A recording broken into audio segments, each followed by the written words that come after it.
Muita gente ainda continua surpresa com a quantidade de apoio que o presidente Bolsonaro tem tido nas pesquisas. A gente tem dito aqui desde 2020 que ele tem uma base sólida ali que varia entre 20% e 25%. E quando você vai ver outros índices de pesquisas, por exemplo, quem apoia a democracia, quem acha que o Bolsonaro está fazendo um bom governo, quem acha que não tem corrupção no governo, os índices que são favoráveis ao governo Bolsonaro, que defendem, por exemplo, outro regime que não a democracia, estão ali sempre entre 20% e 25% também, dependendo da amostragem que é feita, e isso reflete o grupo sólido que o Bolsonaro tirou das sombras para poder trazer à luz. A gente tem visto, inclusive, aí um grupo enorme de neonazistas sendo revelados, pessoas presas por causa de atos de racismo, e a cada dia que passa, essa situação tem se agravado por causa do radicalismo empregado pelo próprio presidente da República. Por conta disso, eu decidi procurar aí um material para fazer um vídeo para vocês, para explicar quem a essa altura do campeonato, sabendo tudo que já se sabe do Bolsonaro, inclusive derrubando a narrativa de que deixou de votar no PT por causa da corrupção. O Bolsonaro talvez seja o presidente mais corrupto dos últimos 100 anos do Brasil, então essa narrativa toda caiu por terra. E aí eu achei esse material publicado na revista Fórum, na coluna do Henrique Rodrigues, que foi publicado no início desse ano, que resume muito bem quem é que ainda apoia o Bolsonaro agora em 2022, sabendo tudo que sabe e vindo à tona tudo que já veio. Bora falar um pouco mais sobre isso aqui nesse vídeo agora.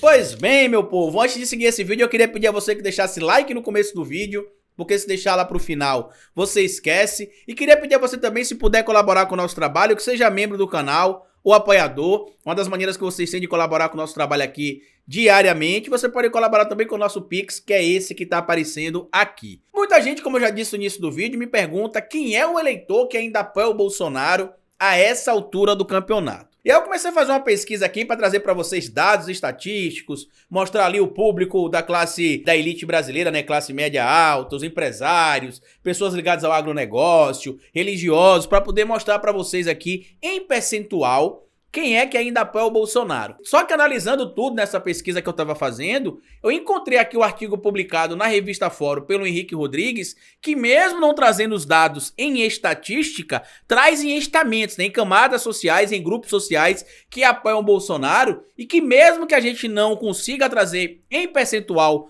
esse número de pessoas em relação à sua representatividade na sociedade, claramente dá pra gente entender que sim, esse ainda é o público que apoia o presidente Bolsonaro, sabendo de tudo isso que se sabe, que ele colaborou para mais de 600 mil vidas do Brasil serem perdidas na pandemia da Covid-19, que colaborou para que comércios fechassem, que colaborou para que a desigualdade no Brasil aumentasse, a pobreza aumentasse, que colaborou para que os bancos tivessem lucros recordes, mesmo durante a pandemia da Covid-19, cedendo ali 1,2 trilhão de reais para os bancos, aumentando o número de bilionários no Brasil. Somente no período da pandemia da Covid-19 para cá, o Brasil ganhou mais de 20 novos bilionários, e o número de bilionários brasileiros durante a pandemia aumentou em quase 50%. Tudo isso fruto do Bolsonaro e do bolsonarismo, que tá pouco se importando com o povo, como diz a música das meninas, né? O rico cada vez fica mais rico e o pobre cada vez fica mais pobre. E aí, vendo esse artigo aqui, ele divide o artigo por estamentos, né? O Henrique Rodrigues, e o título do artigo dele é o seguinte: quem ainda está com Bolsonaro?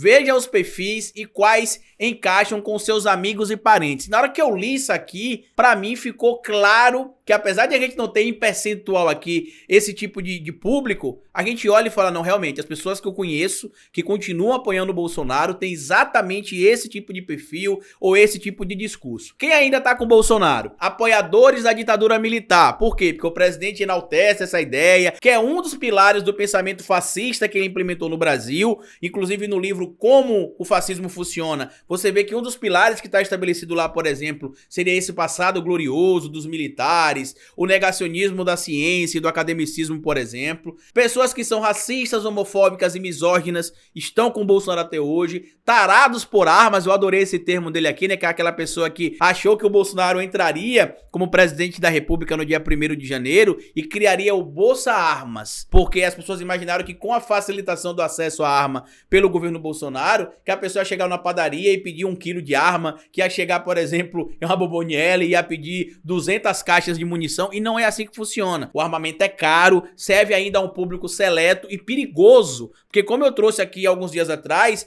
hoje, graças à facilitação do acesso de armas feito pelo presidente Bolsonaro, o crime organizado, o PCC, por exemplo, não precisa mais importar a arma ali, contrabandear, na verdade, a arma da Bolívia, do Paraguai. Ele pode comprar diretamente aqui no Brasil, basta pagar a carteira do CAC para algum laranja ali, o cara vai lá e compra fuzis, pistola, munição, tudo legalizado, que vai direto para a mão do crime organizado. Madeireiros, garimpeiros ilegais e donos de terras, pessoas ligadas ao agro, e aqui tem começado a surgir um racha ali pequeno, tá? Um percentual muito pequeno do agro tá se distanciando do Bolsonaro, porque o Bolsonaro tá começando a representar um risco até para eles hoje, com esse negacionismo dele e com o afastamento de algumas nações importantes para importação de alguns insumos e exportação de produtos que saem do mercado do agro. Policiais militares e agentes da segurança. Aqui a gente tem aquela divisão que eu falei, inclusive no vídeo anterior a esse aqui eu li a carta da Polícia Civil. Existe ainda assim um núcleo de policiais militares, policiais civis, policiais federais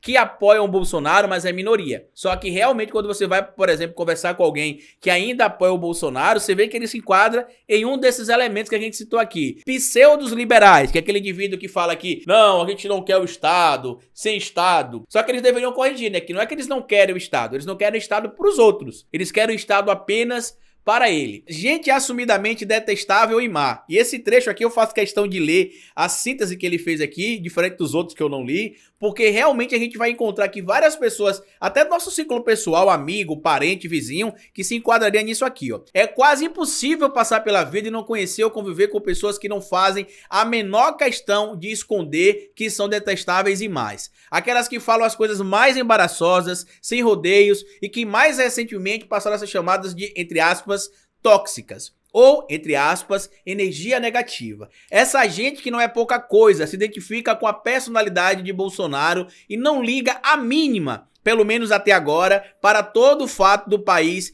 ter ido para o buraco com o Bolsonaro. O importante é ser representado por um sujeito intragável, mal educado, insolente e que provoca repulsa, assim como eles. Ou seja, eu quero ter um cara lá que fala o que eu quero, que pensa o que eu penso, que ataca as mesmas coisas que eu ataco e ponto final, que é pra esse povo parar de mimimi, que a gente tem de falar o que pensa mesmo, eu odeio o preto, eu odeio o pobre, eu odeio o favelado, e eu não posso esconder isso, eu tenho de expor isso pro mundo. E aí quando eles veem isso no Bolsonaro, é isso que é representado. O antipetista patológico também, que é aquele indivíduo que tudo vê culpa do PT. Não, o governo Bolsonaro já vinha na tona aí vários escândalos que de longe ultrapassam ali o que aconteceu no governo do PT. No governo Bolsonaro teve muito mais pedaladas fiscais do que a Dilma Rousseff. E aí quando você vai falar sobre isso com o bolsonarista, ele fala, mas e o PT? E o Lula? E a Dilma? E o Disseu? E isso? E sempre tenta relativizar o que está acontecendo no Brasil do Bolsonaro com o PT. Com a Dilma, com o Lula, com o Disseu, enfim. Anticomunistas psiquiátricos, que é aquela galera que acha que o Brasil vive realmente uma ameaça comunista. Que só por eu estar aqui com meu celular com a capa vermelha,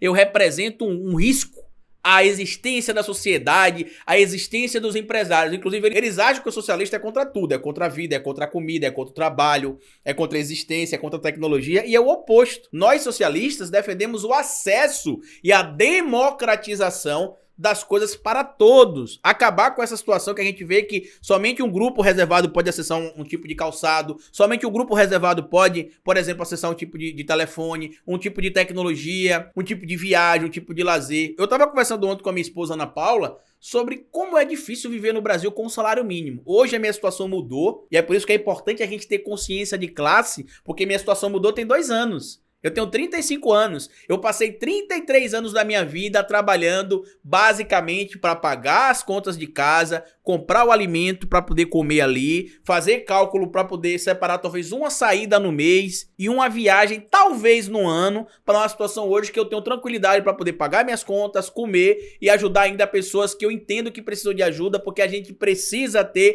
a consciência de classe. E eu tava falando com ela ontem, né? Poxa, Ana Paula, ali entre 2016 e 2017, até início de 2018, eu vivia com menos de um salário mínimo. Eu recebia R$700 em uma das escolas que eu trabalhava. e fazia alguns bicos ali por fora, como alguns brasileiros, editando vídeo, gravando vídeo, fazendo palestra, dando um jeito, trabalhando em reforço escolar, dando um jeito pra poder complementar a renda, mas raramente isso chegava a mais de R$ 1.500, a R$ 2.000, então o dinheiro era contadinho pra pagar aluguel, água, luz, fazer feira, e como eu tinha uma bizinha, botar o combustível na minha bis, pra poder pagar o IPVA, era uma dificuldade braba, mesmo sendo uma vez no ano, tinha de calcular, guardar o dinheiro e tudo mais, e o brasileiro consegue se virar com isso, mas não é uma situação de condição humana não. Sabe que é um pai de família, por exemplo, uma mãe de família, chegar em casa, receber o salário ali, pouco mais de R$ 1.200, salário mínimo. Aí vai lá, gás, R$ 150 em alguns lugares, R$ 120. Aí vai pagar o aluguel, R$ 600. Só aí já vai R$ 750. E aí agora vamos lá, se tiver um carrinho ou uma motinha, como é que vai fazer para botar combustível? Vamos pro supermercado agora, comprar comida pro pai, pra mãe e pros 3 filhos. É uma situação desumana. As pessoas vivem para trabalhar, a pessoa não tem condição de pensar no lazer. Por que as pessoas no Brasil se apegam à esperança? Acredita que as coisas vão melhorar no outro dia? Porque realmente é desesperador, é desolador. Eu falo porque eu vivi essa vida por 33 anos. Inclusive uma parte da minha infância, eu acordava sem saber se eu ia comer, por exemplo, arroz com carne, arroz com ovo, farinha com arroz, ovo com farinha. Nunca cheguei a ficar sem ter o que comer. Mas durante muito tempo da minha vida eu comia aquilo que tinha, sem poder escolher muita coisa.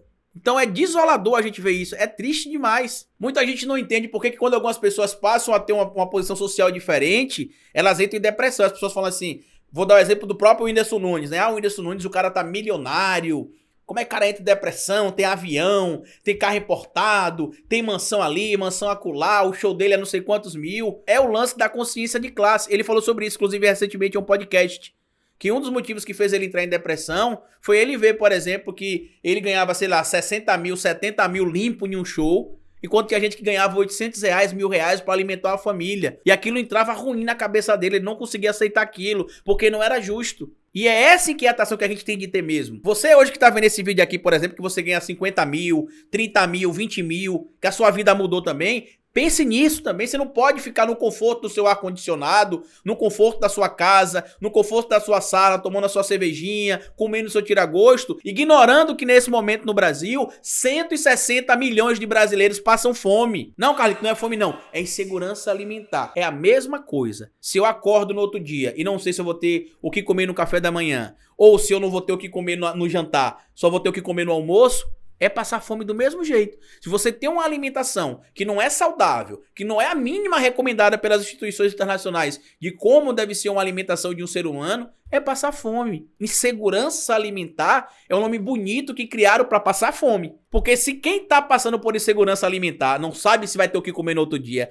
representa 125 milhões, imagina que desgraça tá vivendo 33 milhões que sabe que não vai ter o que comer já. Vocês viram o vídeo do menino ligando pra polícia, pedindo comida? Eu não tenho divulgado aqui mais o lance do projeto da Rachadinha do Bem, mas a gente continua fazendo. Temos ainda 10 cestas básicas na casa da minha sogra pra entregar. Estamos colaborando aqui com um projeto chamado Sergipe Sem Fome. Damos algumas cestas básicas na rua quando a gente encontra alguém precisando. Mas você aceita isso? É o que o próprio Henrique trouxe aqui. É pessoa má que aceita isso e fala, ah, não importa. O que importa é que meu Jaguar está com o IPVA pago, que quando eu voltar para casa eu vou andar na minha BMW i8 e vou pegar meu jatinho para passar o final de semana em Noronha. Ah, Carlos, então você está dizendo que as pessoas têm de abrir mão do lazer, abrir mão dos bens que ela tem, porque nem todo mundo tem? Não, não é isso que eu tô falando. O que eu tô falando é que essa situação que parte do povo passa tem de causar inconformidade, inquietação, revolta. O que eu ganho, sei lá, 20 mil, 30 mil, por exemplo, e um trabalhador que trabalha muito menos que eu, ganha R$ 1.000, R$ 1.200, R$ 2.000. Contudo, do jeito que tá caro, a gente tem de lutar para que a igualdade social faça parte do plano de governo de todo governante. Por que a gente acha que isso tem de ser atrelado somente à esquerda? Por que não pode ser um plano nacional estabelecido na lei, como está na Constituição inclusive, que todo mundo não só tem de ter acesso à educação, moradia, bem-estar social e lazer, como isso tem de ser garantido através de algum fundo, que não existe como algo permanente ou vitalício. Um governo entra, às vezes mantém, outro governo vem e altera. Isso está me incomodando muito. A tranquilidade, a imobilidade de parte da sociedade. Hoje eu moro aqui em Aracaju, num bairro de classe média alta. Por quê? Porque o rico não estava podendo viver no Brasil desgraçado do Bolsonaro, foi embora para Portugal. Aí como o IPTU chega todo ano pro rico, pro pobre, pra pagar, o condomínio chega todo ano, aí tem um monte de gente rica que tá alugando apartamentos baratos em região nobre, porque não quer pagar, por exemplo, IPTU, porque não quer pagar a taxa de condomínio. Então você vai morar às vezes num lugar muito bom, que o aluguel em períodos normais era 3, 4 mil reais, você paga 600 reais, 700 reais, mas aí o condomínio é mais 600 reais. E eu vejo a conformidade de parte da minha vizinhança aqui, que vive em Nildomo. Ah, hoje eu vou jantar no restaurante e tal. Inclusive, no bairro que eu moro aqui, tem o comércio local, que é feita para a população elitizada local. A gente não pode ficar quieto com isso. Isso tem de causar inquietude. Evangélicos fundamentalistas e outros religiosos fundamentalistas que apoiam o Bolsonaro também, e analfabetos políticos que se negam a ver a realidade. Isso aqui pra mim é o ponto principal, tá? Nesse momento aí que o Bolsonaro fica divulgando Jovem Pan, que fica divulgando Siqueira Júnior, que fica divulgando Rede TV, Record, SBT, é pra colocar realmente aqui, ó, uma tapadeira de visão pra que o indivíduo olhe só pra aquilo que o governo quer. Tem pessoas do meu ciclo, por exemplo, que quando eu chego com alguma informação, eu falo assim, ó, tô aqui com a informação, venha ver aqui. Você pegou da onde? Não, tá aqui no G1. Ah, não olho não a informação do G1. Não olho na informação do G1. Aqui no canal eu olho a informação do G1, do R7, até da Jovem Pan, quando a informação é checada. Quando a informação é replicada, às vezes, de outro lugar que já foi checado. Porque o trabalho de um técnico é analisar a credibilidade da informação e repassar aquela informação checada para que cada vez mais pessoas tenham acesso à informação qualificada. Não é o interesse do Bolsonaro nem do bolsonarismo. Compartilhe esse vídeo com outras pessoas se vocês puderem. Se inscreva no canal, deixa like, me siga nas plataformas digitais. Desculpa os vídeos ficando muito grandes, mas eu posso ser bem sincero pra vocês. Tô gostando demais de fazer vídeo assim, falando o que eu penso, analisando o cenário, como eu fazia em 2018, mas não sendo apenas um técnico engessado que vem aqui, lê a notícia, faz a análise técnica da notícia e manda pra vocês aí tudo enjambradinho, tudo engessadinho, fechadinho. Não, eu dou minha opinião aqui, eu falo o que eu gosto, eu falo o que eu penso, porque eu sou de esquerda desde o dia que eu nasci. Eu já falei isso pra vocês aqui, tá bom? Compartilhe o vídeo, se inscreva no canal, deixa like, me siga nas plataformas digitais, porque como eu sempre digo pra vocês aqui no final de cada vídeo, cabeça vazia é oficina pra Bolsonaro.